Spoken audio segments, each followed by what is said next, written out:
Le ministère de la Communication a organisé ce jeudi un atelier dit de validation d'un plan d'action genre. Soutenu par la coopération suisse et des représentations internationales telles que l'UNICEF, l'UNESCO et plusieurs autres, le ministère de la Communication entend par ce plan d'action genre consolider les acquis engrangés dans ce domaine. Des acquis qui se comptent en grand nombre, parmi lesquels la création des cellules genre au sein des ministères et institutions, l'inscription de lignes budgétaires et l'élaboration du plan d'action genre afin de permettre aux cellules genre d'être plus opérationnelles. En outre, au-delà de ces acquis, des difficultés il en demeure toujours et constituent ainsi des barrières pour une promotion du genre au Burkina Faso. Les travaux de cet atelier ont été dirigés par Dame Zida, secrétaire générale du ministère en charge de la communication.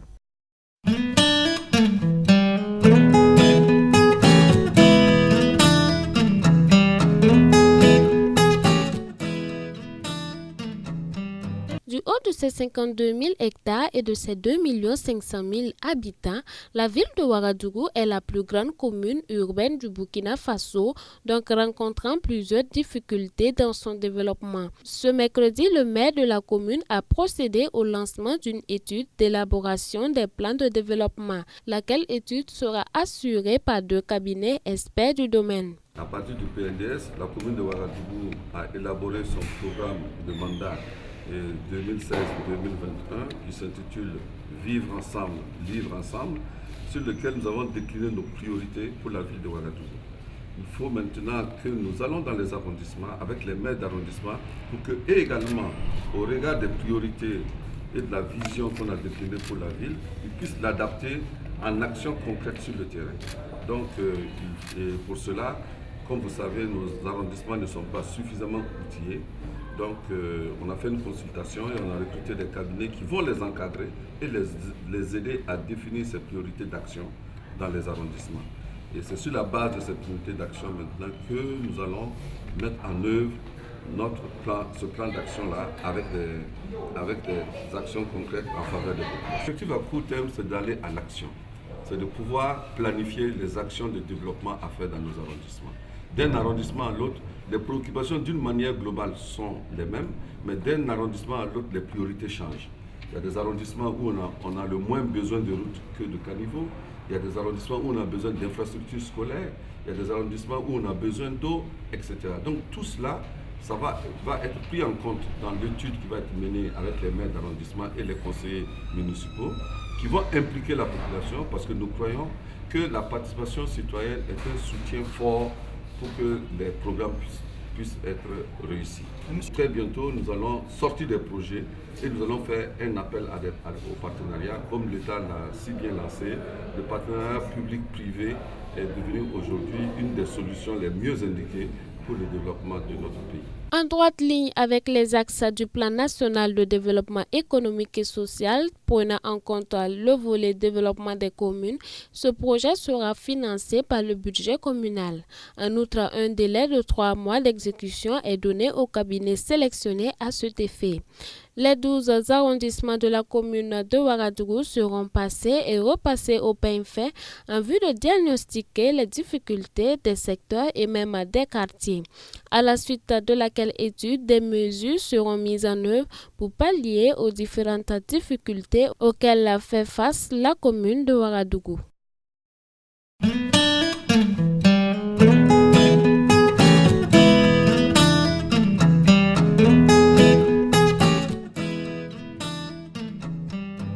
Cela fait 120 jours que le procès opposant le ministère de la Santé et la manufacture burkinabé des cigarettes en Mabouchik est au statu quo. Bien que lassant et sans baisser les bras, Afrique contre le tabac hausse davantage le ton. Le problème du tabagisme, c'est une priorité pour le Burkina Faso. Et les études ont montré 4400 décès. C'est une priorité. Voilà. Je ne sais pas parce que dans le tabac, il y a un business que les autorités ne font rien. Je pense qu'il faut qu'ils se montrent. Les autres pays l'ont fait. Le Sénégal l'a fait. Le ministre de la Santé du Sénégal était ferme. Voilà, il faut que l'industrie du tabac se conforme. C'est la santé des populations qui est en jeu. En respectant la loi anti-tabac, ce n'est pas pour demander à l'industrie de fermer les usines. En Europe, ils le font, mais les usines ne sont pas fermées. Ce n'est pas au Burkina Faso qu'on va fermer les usines parce qu'on a mis des paquets de cigarettes et des images sur les paquets de cigarettes. Et aussi, en mettant les images sur les paquets de cigarettes, cela va contribuer à lutter contre la contrebande. Pour lutter efficacement contre ce qu'ils appellent les abus de la Mabouchik, Afrique contre le tabac, en plus de ses partenaires habituels, associe la Ligue des consommateurs du Burkina Faso. Alors, il appartient tout simplement à l'acteur politique de décider qu'on puisse appliquer la loi.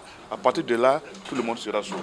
Et même quand vous prenez, on ne doit pas voir des véhicules en pleine ville avec des photos de tabac. On ne doit pas voir de la publicité de tabac et des cigarettes dans les télé ou dans les radios. On ne doit même pas voir la cigarette déposée en plein air comme ça en vente. Ça, c'est ce que la loi dit. Mais malheureusement, rien n'est respecté au Burkina Faso. Et c'est vraiment dommage. Donc, ils demandent beaucoup, nous demandons plutôt beaucoup aux consommateurs d'être prudents. Et surtout, moi, j'étais un ancien fumeur. C'était quand l'autre parlait d'Akuro. Moi, j'ai pu fumer 4 ou 5 paquets par jour. Mais depuis 2012, j'ai arrêté. Voilà. C'est une décision courageuse que j'ai arrêtée. Donc, tous ceux qui fument là, ils peuvent aussi arrêter de fumer. Le tabac tue, il urge que les choses changent.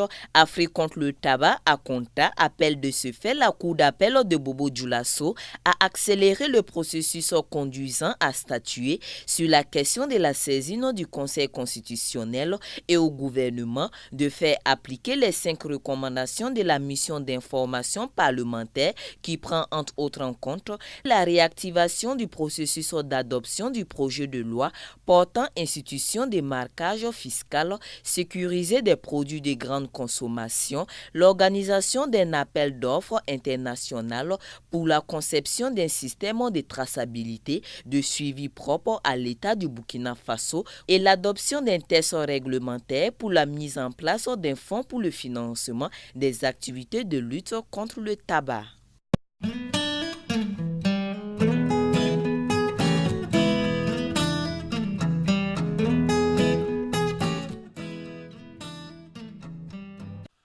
L'Inspection générale des services a restitué le rapport sur la gestion du compte 049 de la police nationale et c'était ce mardi 8 août 2017 à Ouagadougou. Il s'agit d'un compte d'équipement octroyé à la Direction générale de la police.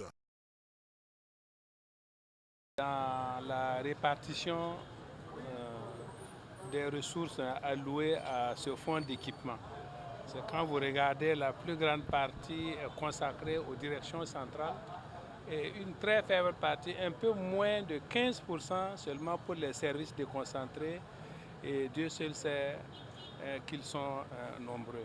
Donc nous disons en fait qu'il y ait pas d'égalité mais au moins qu'il y ait d'équité. Parce que vous voyez que c'est tous les services de la police qui contribuent justement à l'alimentation de ce fonds qui, je rappelle, est constitué d'amendes forfaitaires. Et pour que nous disions qu'il faut qu'il n'y ait pas de disparité, il faut que toutes les structures, tous les agents se sentent concernés.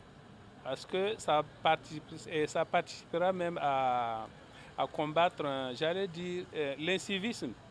Puisque quand vous savez où va l'argent, mais vous êtes plus motivé. Mais quand il n'y a pas de communication, on ne sait pas cet argent qui est collecté là. On dit que c'est des milliards, c'est tant de millions, etc., etc. Il y a un déficit de communication. Il faut de la transparence. Il faut expliquer aux uns et aux autres cet argent-là, voilà à combien il s'élève et voilà à quoi il sert. Le rapport présenté par l'inspecteur général des services le 8 août 2017 à Ouagadougou n'a signalé aucune malversation grave, mais a relevé que plusieurs contrats ont été signés par la Direction générale de la police pour l'acquisition des mêmes biens au service alors qu'un seul aurait suffi. Il a été noté que la majorité des commandes publiques sur les ressources sont effectuées en grande partie au profit des structures centrales de la Direction générale de la police nationale au détriment des services déconcentrés.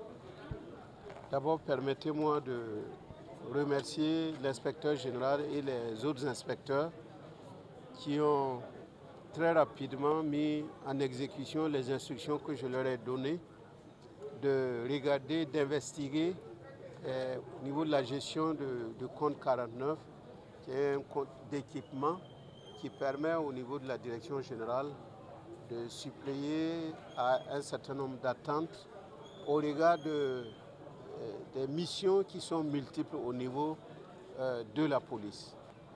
Et ce qu'on peut retenir, c'est qu'il y a des problèmes de gestion à revoir pour améliorer la façon dont on gère ce compte 49. Mais au stade où nous en sommes aujourd'hui, on ne peut pas dire qu'il y a eu malversation. Et ça, c'est un point important à souligner, parce qu'il était question de dire qu'il y a des milliards qui ont été... Non, on n'a pas vu de milliards. Ça se chiffre en des centaines de millions, mais ce n'est pas de milliards.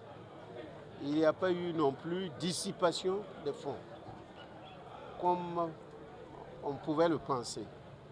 Mais il y a des réglages à faire pour permettre à ce fonds-là l'utilisation d'être plus efficient, plus efficace, au bénéfice aussi bien des structures centrales que des structures déconcentrées de la police nationale. Selon le ministre Simon Compaoré, les documents ont été transmis au président du FASO, au Premier ministre, au président de l'Assemblée nationale, à l'autorité supérieure de contrôle de l'État et de lutte contre la corruption. Le rapport a également été transmis au ministre en charge des Finances pour qu'il donne des orientations, des indications et des recommandations pour une bonne gestion du compte au niveau de la Direction générale de la police nationale.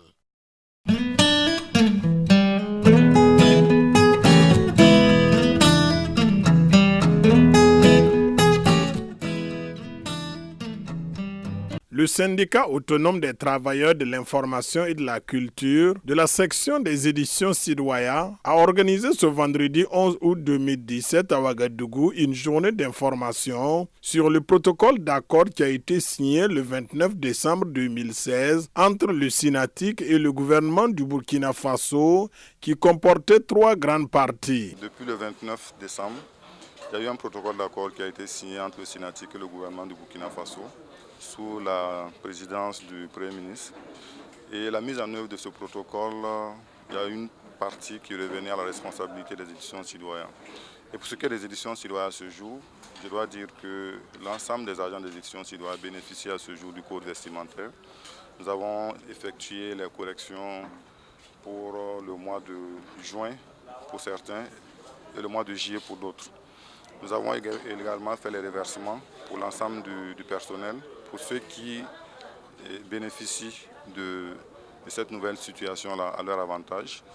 Et nous avons également, à ce jour, pris un certain nombre de démarches au niveau de la CNSS qui permettra dans les mois à venir aux travailleurs qui sont allés à la retraite et qui ne bénéficient pas de pension de pouvoir trouver une solution à leurs difficultés.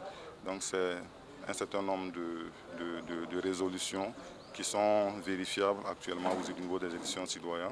Je dois ajouter qu'à cela également, il y a les rétributions pour un certain nombre d'activités que les journalistes mènent. Actuellement, nous avons un dossier en cours de traitement et qui porte sur la couverture du traité d'amitié et de coopération. Et si tout va bien, d'ici les jours à venir, ce dossier également sera bouclé pour permettre à ceux qui ont fait effectivement ce travail pendant le TAC de pouvoir passer au niveau des services financiers pour bénéficier de ce qui leur revient de droit suite à la signature du décret conjoint entre le ministère de l'Économie et des Finances et le ministère de la Communication. Pour les syndicats, cette rencontre d'information a pour objet d'interpeller les autorités au respect de sa parole d'engagement donnée en décembre 2016. Et pour la respecter, il faut des mesures d'accompagnement. Parce que ce protocole qui a été signé comporte essentiellement 3 grandes parties. La première partie est relative à l'amélioration conséquente des conditions de vie de travail des agents. La deuxième partie, c'est la reconstruction des carrières. La troisième partie, enfin, c'est sur l'octroi des équipements et des infrastructures aux EPE, que ce soit RTE ou citoyens. Concernant, par exemple, la première partie, amélioration conséquente des conditions de vie de travail, des travailleurs, on se réjouit de savoir que le code vestimentaire, le montant a été harmonisé et revu à la hausse. On se réjouit de savoir que le processus de recrutement des cabinets en vue des études techniques préalables au changement de statut de DPE à société d'État est en cours. Mais au niveau de la déjà grande partie, sur la reconstruction des carrières, le dossier piétine un peu. Et s'il n'y a pas de la volonté au niveau supérieur, ce dossier risque de ne pas connaître une issue heureuse. Et j'explique. Initialement, il était question que Sidoa verse près de 22,5 millions à la CNSS au titre des compensations des cotisations à la CNSS. Et quand le point a été fait, et au moment où le Sidoa s'apprêtait à le faire, on fait ressortir à la CNSS qu'il y a des pénalités de près de 72 millions qu'il faut verser. Du coup, la part que Sidoa devait verser est en train de tourner autour de 94 millions. Voilà. 94 millions sortis de la caisse de Sidoa, ce n'est pas évident. Donc ça va déséquilibrer un peu la maison. C'est vrai qu'au niveau du ministère des Finances, après leur avis, ils donnent leur avis favorable pour qu'on puisse gérer le dossier. Mais avec quels moyens? Nous, on voudrait que ce protocole ait été signé avec le gouvernement. Si effectivement on a la volonté que ça puisse aboutir, qu'on puisse aussi, non seulement la parole, mais aussi les actes, accompagner financièrement les éditions citoyennes pour pouvoir payer sa part au niveau de la CNSS. Selon le directeur général des éditions Sidoya, des instructions ont été données après la signature du protocole pour que chacune des structures concernées, notamment les éditions Sidoya, la RTB et autres qui accueillent les agents de l'information de la communication, de pouvoir prendre des mesures afin de trouver des solutions pour que les problèmes qui ont été soulevés au niveau de la plateforme revendicative puissent trouver des solutions dans les jours à venir.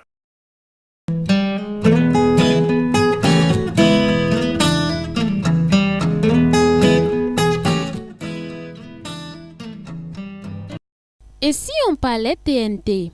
Le Premier ministre Paul Kabatieba a tenu une rencontre ce jeudi avec les principaux acteurs intervenant dans la mise en œuvre de la télévision numérique terrestre TNT. Plusieurs points ont été déballés. Selon le ministre en charge de la communication, porte-parole du gouvernement, le décodeur pour la TNT sera fixé à un prix standard de 10 000 francs CFA. En outre, sur les 35 sites à mettre en œuvre, 15 sont déjà opérationnels.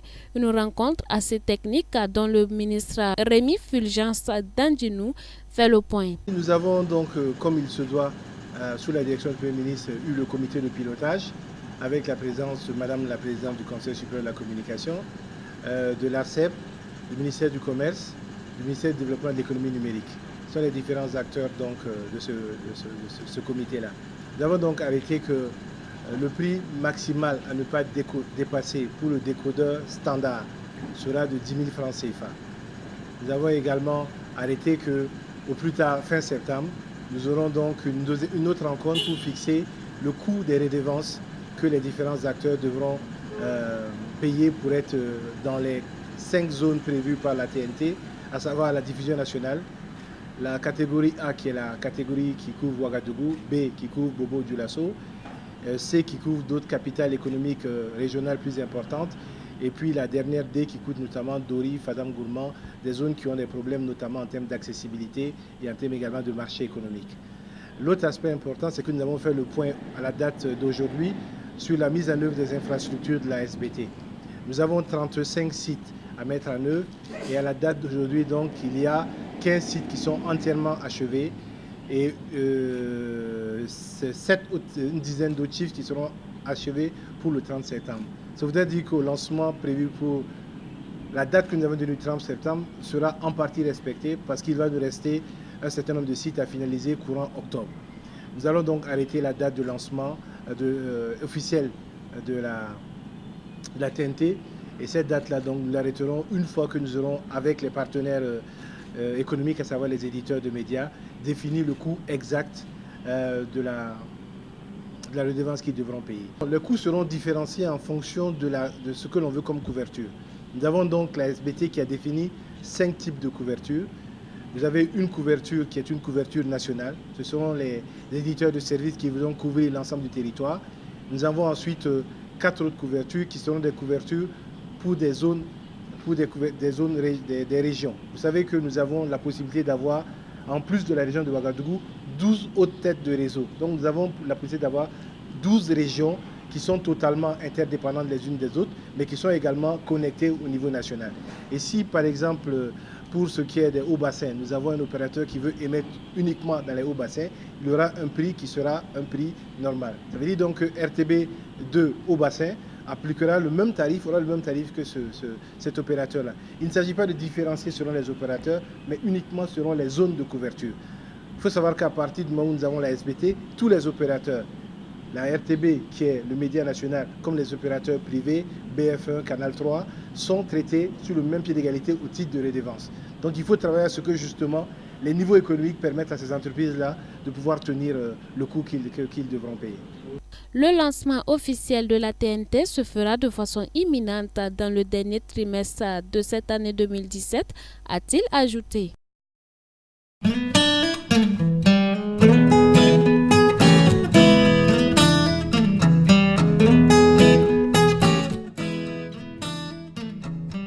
Ce jeudi 10 août, dans la matinée, CVK LVD a reçu la visite des pensionnaires du Centre de développement pour enfants CDE BF102, situé dans l'enceinte de l'église des Assemblées de Dieu de la Padoie. Ils sont venus apporter leur contribution en nettoyant la cour de la télévision et de la radio.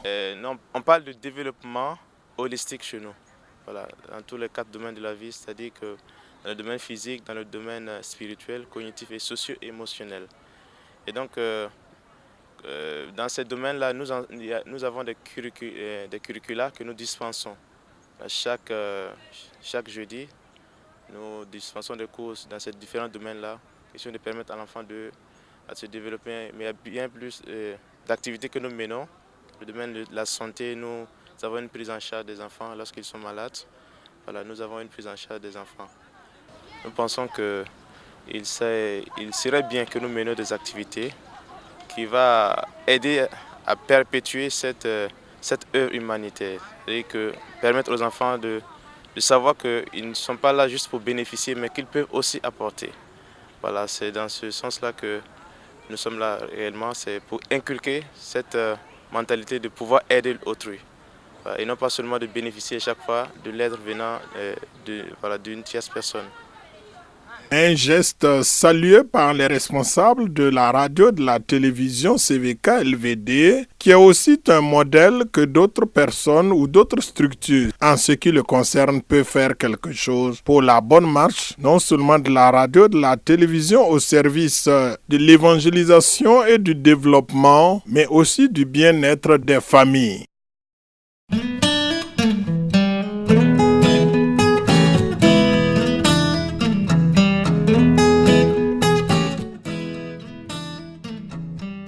La communauté internationale des hommes d'affaires de plein évangile fête à la fois ses 30 ans d'existence et la tenue de sa 8e convention nationale. C'est l'annonce qui a été faite au chef de l'État. C'est des rencontres entre chrétiens, laïcs de cette association venant de tous les pays francophones de l'Afrique de l'Ouest, tous les 8 pays que compte la francophonie en Afrique de l'Ouest, et il y aura des enseignements, il y aura des rencontres, des forums d'affaires pour présenter les affaires dans lesquelles les chrétiens évoluent et, comme je l'ai dit, des témoignages pour donner gloire à notre Seigneur de ce qu'il fait dans nos vies, dans nos familles, dans nos affaires. La valorisation du terroir est mise en exergue durant ces festivités. À l'invitation de cette organisation chrétienne laïque, le président du Faso, qui sera certes absent, se fera représenter. Le comité national d'organisation convie alors l'ensemble des Burkinabés à prendre part au rendez-vous du 16 au 19 août au pavillon du soleil levant du CIAO.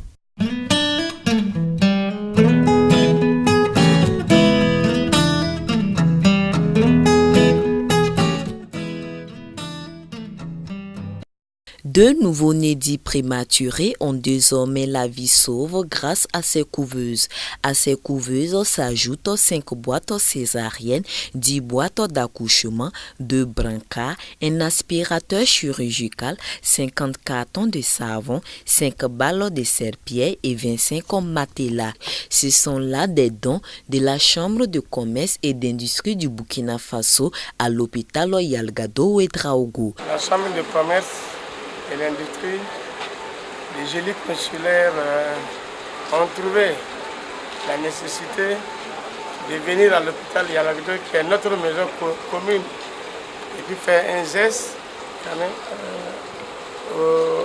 en faveur de malades qui souffrent de plusieurs maladies à l'hôpital Yalagado.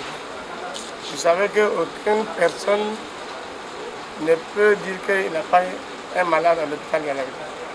Toutes les Burkinabés ont des malades à l'hôpital Yalagado. Nous pensons que les gestes que nous venons de faire, ça va vraiment servir à soigner beaucoup de malades. La demande est forte, mais les besoins sont criards. Ce geste salvateur de la CCIBF vient à point nommé, en croit le directeur général de l'hôpital. Vous savez que Yalagado reçoit l'essentiel des femmes aujourd'hui. Nous sommes arrivés jusqu'à pratiquement des moments à 30 césariennes par jour. Vous voyez que des boîtes comme les boîtes de césariennes, les boîtes d'accouchement sont des outils très sérieux, donc qui nous manquaient. Et comme par hasard, ça tombe bien parce que ces derniers temps vraiment on était dans la difficulté. Et comme je disais, c'est un don béni vraiment de Dieu parce que ces 2 enfants qu'on a vus tout à l'heure ne seraient pas de ce monde. Comme par hasard, au moment où on préparait la cérémonie, ils ont choisi de venir, c'est des ignorés qu'on nous a amenés ces 2 prématurés. On s'est retrouvé face à un dilemme, sauver ou amener les couveuses sur place pour la cérémonie. Mais nous étions déjà persuadés que les responsables consulaires de la Chambre de commerce verront eux-mêmes comment Dieu a béni ce don parce qu'ils ont permis immédiatement de sauver ces 2 enfants qui n'auraient pas été de ce monde à l'heure où nous parlons. La direction de l'hôpital promet un bon entretien du matériel et vu les nombreuses insuffisances du centre hospitalier, les donateurs assurent ne pas s'arrêter en si bon chemin.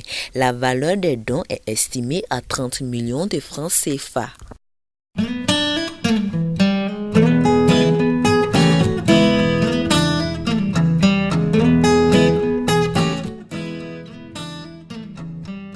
Huit églises se sont réunies en une seule unité pour intercéder et monter des prières de supplication au Dieu créateur de toutes choses afin d'implorer sa faveur dans la vie de son peuple. Aujourd'hui, 30 ans après, les résultats sont palpables car Christ a opéré des prodiges, d'où ce halte et la tenue de cette cérémonie d'action de grâce pour dire comme un Samuel 7 verset 10, jusqu'ici l'Éternel nous a secourus.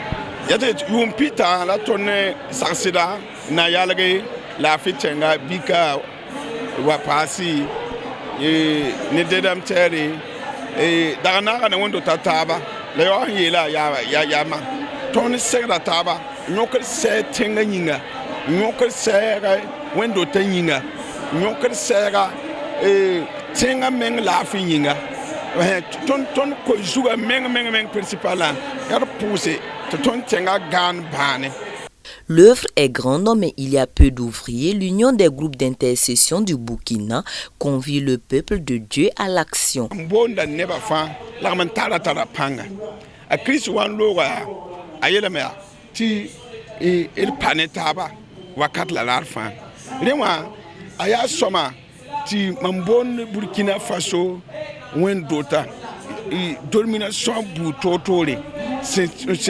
En sir tum wenam solma nan yalga yinga n tʋʋm nebã na n paam dog n paalg yĩnga n tʋʋm sotana soolem na n sãam yĩnga tɩ b sũurẽ wã tɩ zãm ka be bɩ b yike tɩ d na n taab yamã yemr pʋgẽ wala tõnd ne wẽnd t'a ning wã na n taab n be na yalga zĩiga taab me tõe n leb n maana sul-kãng buudu n leb n le tilgi tõnd sã n yek d taab ne pʋʋsga tɩ ka pʋʋs n yik tɩ ka pʋʋs nan dɩkr pʋʋsga sɩd-sɩda yɛla na n kolga weoogo la nebã sis meng na n paama fãagre nebã sãn dɩk b vɩɩmã n kõ a Zeezi wẽngã meng na n boogame parce que yãmb ne wẽnd t'a n pid woto wã ba tõnd fãa n lebg tẽedba yaa tõnd yaab rãmbã pʋʋsgo yaa tõnd yaab rãmbã n pʋʋse la wẽnnaam sẽn wa n gomda tõnd tɩ tõnd ko sugrã a ka ne tõnd dag n zãrame tɩ bãnga Zeezi tõe n be a Zeezi pʋgẽ wã la ka tõe n bãnga zulum ye yaa pʋʋsga la sã yõkrã n vẽnega ninsaal yama t'a paam tekre. Des témoignages édifiants ont été partagés à cette occasion avec comme dénominateur commun la bienveillance de l'Éternel des armées. Tout croyant qui veut vivre une vie chrétienne victorieuse doit mener une vie de prière.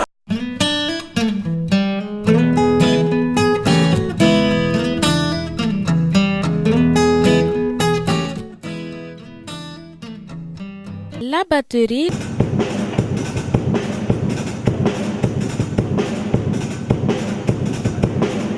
la guitare basse,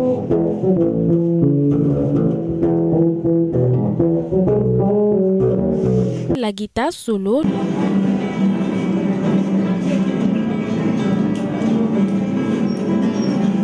le piano ou encore le clavier.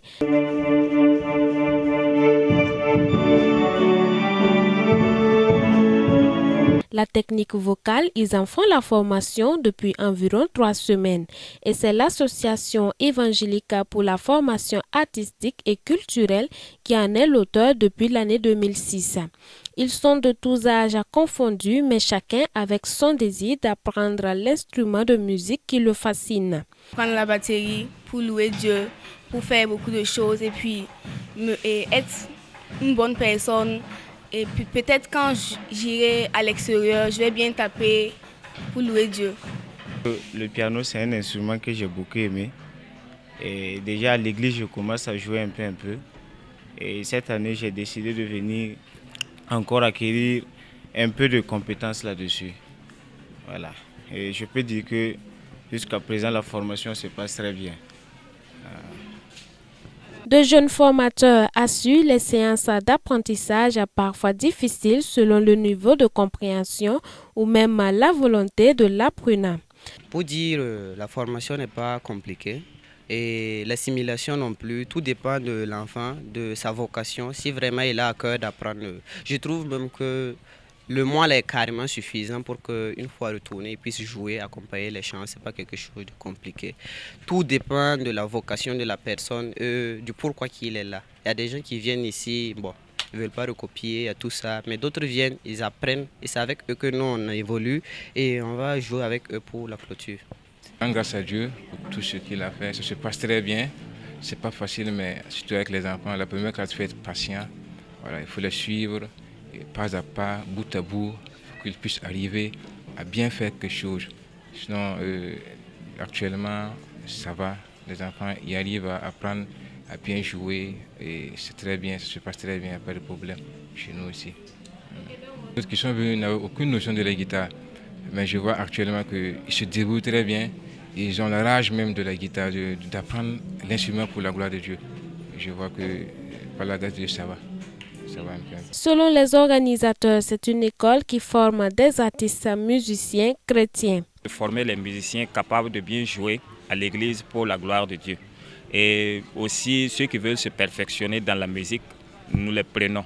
Et nous sommes là depuis le 17 juillet 2017 et les cours vont de lundi au vendredi, chaque matin de 8h à 14h. Et ceux qui travaillent, nous les prenons de 18h à 22h. Ici, nous apprenons presque tout, guitare, piano, batterie, guitare solo, guitare basse et la technique vocale. Ils sont satisfaits parce que nous faisons un travail concentré. Nous les donnons du tout en 4 semaines. Donc plusieurs personnes ont fui parce que c'est un travail très, très concentré parce qu'on les chauffe ici. pour qu'il soit efficace. Voilà. Toute personne qui voudrait nous aider, parce que nous n'avons pas de siège en ce moment, nous voulons des locaux aussi pour tenir nos formations, séances de formation. C'est ça notre seul souci. Pour cette 11e édition, l'AEFAC a dit avoir reçu environ 360 apprenants en cours du jour comme cours du soir et venus de plusieurs provinces du Burkina Faso. La formation est ouverte à tous à partir de 6 ans.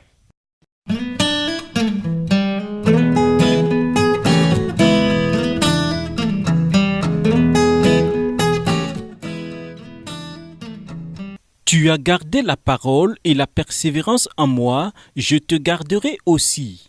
Apocalypse 3, verset 10. C'est sous cette thématique que le ministère des hommes de l'Église des Assemblées de Dieu du Burkina a célébré la journée qui lui est dédiée. Développé par le pasteur Paul Kouda, il dira que ce thème est en réalité une promesse de Dieu à l'Église. Promesse certaine certes, mais qui requiert beaucoup de patience de la part des chrétiens. Il faut effectivement reconnaître qu'il s'agit d'une promesse, parce que quand on lit le verset, on ne peut que retenir le concept de promesse. Maintenant, dans la promesse, si la promesse tarde à s'accomplir, ça peut entraîner à un découragement, surtout que les chrétiens savent que Dieu est tout-puissant. S'il est tout-puissant, pourquoi il n'agit pas ici et maintenant? Et nous avons pris des exemples dans la Bible pour dire que même les grands hommes de Dieu ont été éprouvés et ils ont exercé la patience. Je crois que la patience est toujours en tout cas d'actualité si le chrétien veut réussir dans sa foi. Et nous avons établi une différence entre effectivement foi et puis la pensée positive qui est un faux ami de la foi. C'est une pensée qui dit de croire aveuglément. C'est vrai que dans le domaine de la foi, on ne peut pas tout voir, on ne doit même pas tout voir, mais en réalité, on a des juges spirituels qui voient très loin, qui voient Jésus, un regard objectif. C'est-à-dire on ne peut pas fermer les yeux pour confesser seulement positivement et ne plus chercher sa volonté. Donc, nous avons établi la différence entre la confession positive et la foi, et nous avons plutôt privilégié la foi, qui est une recommandation biblique. L'attente de la réalisation des promesses de Dieu n'est pas souvent une partie de plaisir. Au niveau des épreuves, nous avons pris le cas d'Abraham, par exemple, qui est un exemple concret. D'abord, il a reçu la promesse selon laquelle il aura un fils, mais avec le temps, avec justement le temps qui passait et son âge qui s'avançait, il s'est beaucoup inquiété et avec sa femme, ils ont eu à se donner une solution qui n'était pas d'avis, qui n'était vraiment pas de Dieu. Et là, c'est un exemple concret. Et quand on évolue, nous avons également, par exemple, le cas de Samuel. Samuel, sa maman qui était stérile, sa maman qui ne concevait pas. Et c'était une épreuve douloureuse pour elle et pour son mari également. Mais on s'aperçoit que le Seigneur est fidèle, il a agi et il a exaucé la prière de Anne. Bon, ce sont des exemples et jusqu'à présent au niveau de l'Église, il y a des femmes aussi qui attendent, en tout cas des enfants, et jusque-là, l'enfant n'est pas venu. Qu'est-ce qu'il faut faire alors qu'on sait que Dieu est tout-puissant? Ce que nous pouvons recommander, c'est de rester dans la prière et Dieu en tout cas accomplira sa promesse à son temps. Au-delà des épreuves, les chrétiens doivent toujours faire confiance à Dieu et le président national du MEB d'encourager ses membres à plus d'engagement et de persévérance. Nous avons 62 régions au niveau de Burkina Faso, c'est la région ecclésiastique et nous avons des bureaux régionaux dans toutes ces régions. Donc nous réjouissons pour ça, nous remercions au Seigneur pour tout cela parce que au départ ce n'était pas ça, mais présentement tout le monde se mobilise pour le MEB et je pense que ça va continuer pour que le nom de notre Seigneur soit glorifié. Toutes les composantes de l'Église étaient de la fête. Pendant que les enfants formulaient des prières de bénédiction à l'endroit de leur papa, leur mère les exhortait à redoubler d'efforts. Pour la jeunesse, la persévérance de leur père et la fidélité de Dieu à leur endroit ont constitué des sujets d'action de grâce.